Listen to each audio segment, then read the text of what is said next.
Hello everyone, welcome to Jeevshala. आप सभी का मेरे यूट्यूब चैनल पे स्वागत है।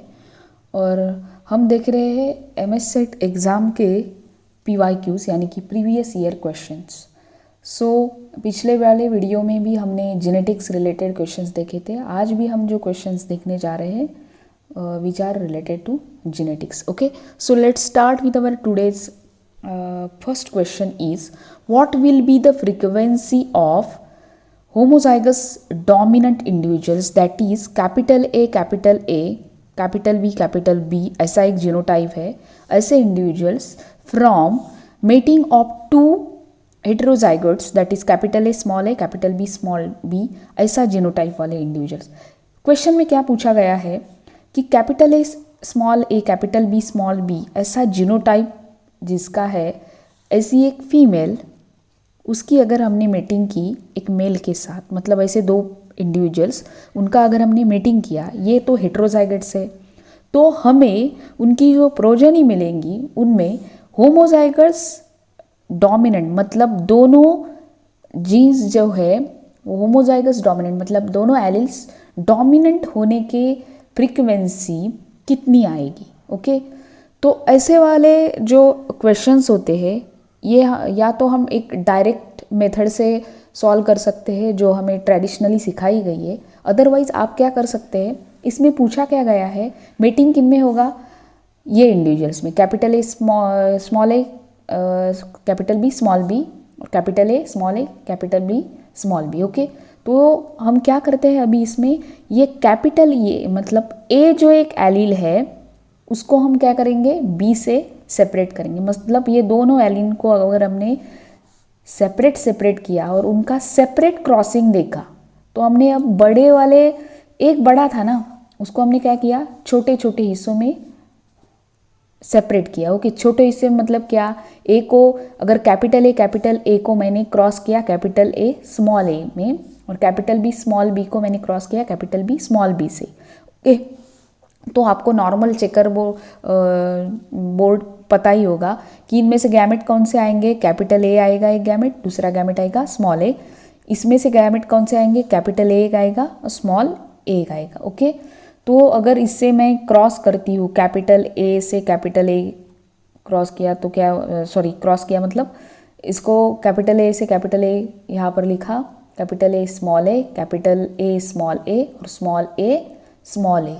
ओके, तो ऐसे हमें क्या मिली, प्रोजेनी मिली, मतलब जो F1 है वो हमें मिला, फर्स्ट फिलियल जनरेशन। ऐसा ही हमने किसका किया, capital B small B, capital मतलब दोनों हेटेरोजाइगोट्स को हमने क्रॉस किया, सेम ही आएगा, सिर्फ यहाँ पर क्या बोलते हैं, अल्फ़ाबेट का लेटर का डिफरेंस है, otherwise there is no any difference.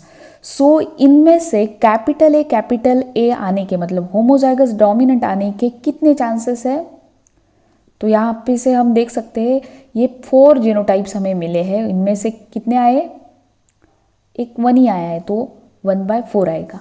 और कैपिटल बी के उसका भी चांस कितना है, 1/4। तो capital A and capital B यही हमसे पूछा गया है, तो मैंने क्या किया, इसको मल्टीप्लाई किया। ओके, यहाँ पर कोई प्लस साइन नहीं लाना है, 1/4 इंटू 1/4, 1/4 यहाँ का और 1/4 होमोजाइगस डोमिनेंट बी एलील का, तो हमें कितने मिले, 1/16। सो करेक्ट ऑप्शन हमारा क्या होगा, option number B, that is the 1/16। Okay, अब हम नेक्स्ट क्वेश्चन देखते हैं। नेक्स्ट क्वेश्चन के पहले ये ट्रेडिशनल मेथड है जो आपने बहुत बार देखी भी होगी, आपको पता भी होगी। यहाँ इससे भी आप निकाल सकते हैं, थोड़ा टाइम लगता है ज़्यादा। ये कैपिटल ए स्मॉल ए को मैंने डायरेक्टली क्रॉस किया, चारों जो एलील्स है उनको साथ लेकर, तो हमें होमोजाइगस डोमिनेंट, मतलब दोनों जीन लेवल पे डोमिनेंट होने के चांसेस इस 16 में से एक 1 and only, it means that 1/16। Okay, यही हमने देखा था आंसर। आप किसी भी मेथड से आपका आंसर निकाल सकते हैं। ओके, नेक्स्ट क्वेश्चन है, in human hypertrichosis is inherited as Y-linked trait. If a man marries a normal woman, which of the following types of offspring may they have. Okay, पहले आप समझते हैं हाइपरट्राइकोसिस इज अ कंडीशन इन विच जो mails होते हैं उनके years पे या फिर उनके बॉडी पे बहुत सारे हेयर्स प्रेजेंट रहते हैं as compare to females. Female के बॉडी पे हेयर की जो ग्रोथ है वो कम होती है। ओके, सो स्पेशली जो ईयर लोब्स वगैरह होते हैं, पिन्ना होते हैं, वहाँ पर हेयर ग्रोथ ज़्यादा दिखती है। सो ये जो हाइपरट्राइकोसिस है, this hypertrichosis is inherited as a Y linked trait. Okay, Y linked का मतलब यहाँ आप देख सकते हैं, यहाँ पर आंसर ही दिया गया है। वाई लिंक मतलब वाई तो क्रोमोसोम सिर्फ और सिर्फ मेल में होता है। Okay, if a man Mary's a normal woman which of the following types of offspring may they have. क्या पूछा गया है, एक नॉर्मल फीमेल है, नॉर्मल फीमेल मतलब उसका जीनोटाइप क्या होगा, कैपिटल एक्स मतलब XX। बाकी हमने कुछ यहाँ पर मतलब लिखा नहीं है कि 44 ऑटोसोम्स हो गए, यहाँ पर कोई ज़रूरत नहीं थी इसलिए नहीं लिखा, आप लिख भी सकते हैं। ओके, उसको क्रॉस किसके साथ किया, हाइपरट्राइकोसिस मेल के साथ। तो हाइपरट्राइकोसिस मेल है इसलिए मैंने क्या किया, उसका वाई लिंक ट्रेट है ना ये, तो वाई पर मैंने क्रॉस दिखाया है आपको समझने के लिए। ओके, उनके गैमेट्स क्या आएंगे, कैपिटल एक्स और हाइपरट्राइकोसिस मेल के X और Y डैश और क्रॉस, आप कुछ भी बोल सकते हैं।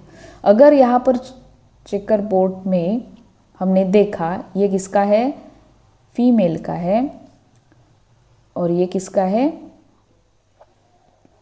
मेल का है। ओके, तो हमें क्या मिला, कैपिटल एक्स और Y डैश और क्रॉस, क्या भी बोल सकते हैं आप।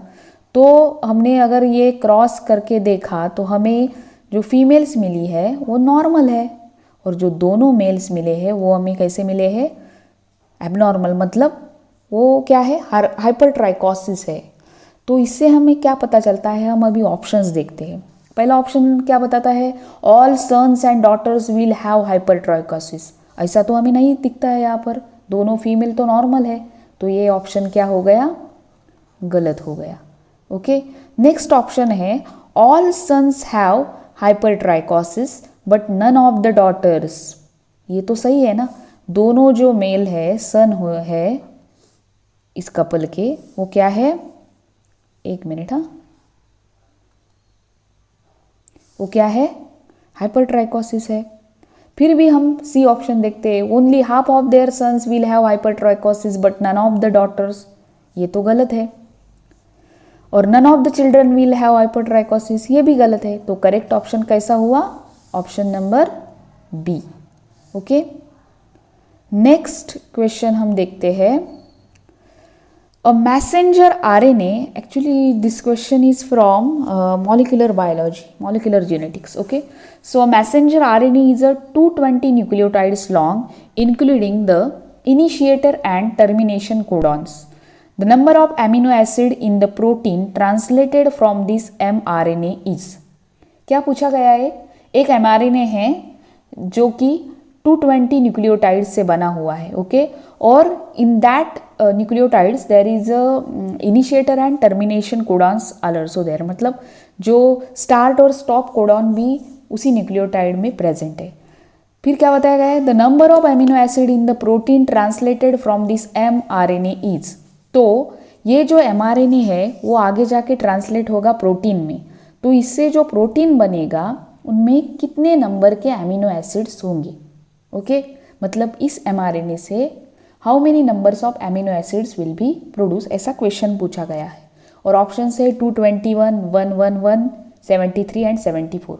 तो आप सभी को पता है कि जो कोडॉन होता है, 1 codon is equal to 3 nucleotides. एक कोडॉन, ट्रिपलेट कोडॉन जिसको हम बोलते हैं, उसमें 3 न्यूक्लियोटाइड्स प्रेजेंट होती है। इसका मतलब विच code for 1 amino acid. Okay, so 220 nucleotides अगर हम देखते हैं तो उसमें कितने कोडॉन्स आते हैं, 74। आप क्या कर सकते हैं, 220 को हमने अगर 3 से डिवाइड किया तो हमें आंसर क्या मिलेगा, 74 codons. Okay, but in 74 codons क्या है, वन स्टॉप कोडॉन है, क्योंकि यहाँ पर दिया गया है ना, it include the initiator and terminator. अगर इनिशिएटर जो कोडॉन है वो तो एमिनो एसिड को कोड करता है, फॉर एग्जांपल हमारे मतलब ह्यूमन बींग्स में वो क्या होता है, मिथियोनिन को कोड करता है, मिथियोनिन अमीनो एसिड को। बट जो टर्मिनेटर कोडॉन्स होते हैं they can't code for any amino acid, they are stop codons और टर्मिनेटर्स, जो प्रोसेस को क्या करते हैं, स्टॉप करते हैं।